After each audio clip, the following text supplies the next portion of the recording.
I write books because the greatest influence on my life were the books that I read. Books have formed me, who I am today, how I think, what I feel, have all been formed by what I read. And that practice of reading good books began when I was probably in the 7th grade. My parents paid our allowance. I'm the middle child. My brother's older. My sister is younger. I'm the middle child. My parents paid us to read books as we grew up. That's how we got our allowance. Our allowance was based on reading books. They would select the books, they would put them in our hands, we would read them, and then over the dinner table at night, we would talk about what we were reading. That was our dinner discussion.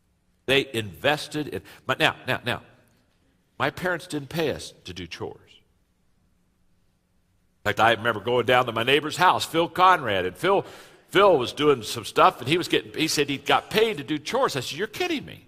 What a great idea." So I came home to Dad, I said, "Yeah, I'm over at Phil's house. You know, he's working out in the yard, doing some stuff. Dad, Phil gets paid to do chores. I'd like to get paid to do chores around my house." And my dad smiled and said, "Son, that'll never happen." "What do you mean it never happened?" He said, "I don't pay you to do chores." "Well, why don't you pay me to do chores? The other kids get paid to do chores." He said, "You do chores because you're part of a family." He said, "Let me put it this way. By the time you were born, you already owed your mother for 9 months of room and board."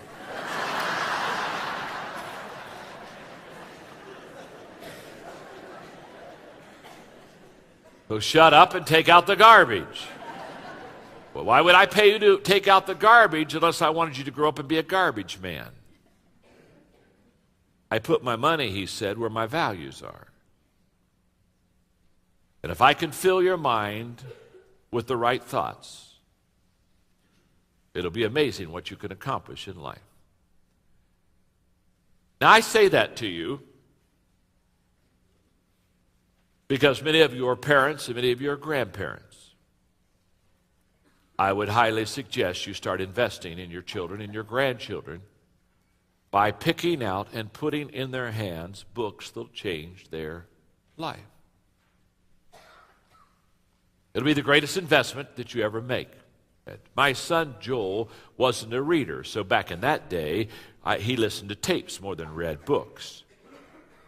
I'll never forget the day that he gave me his one-page report. Where they get their money is when they give me the one-page report. They read the book, then they give me a one-page report on what they learned from the book and how they're going to apply it to their life.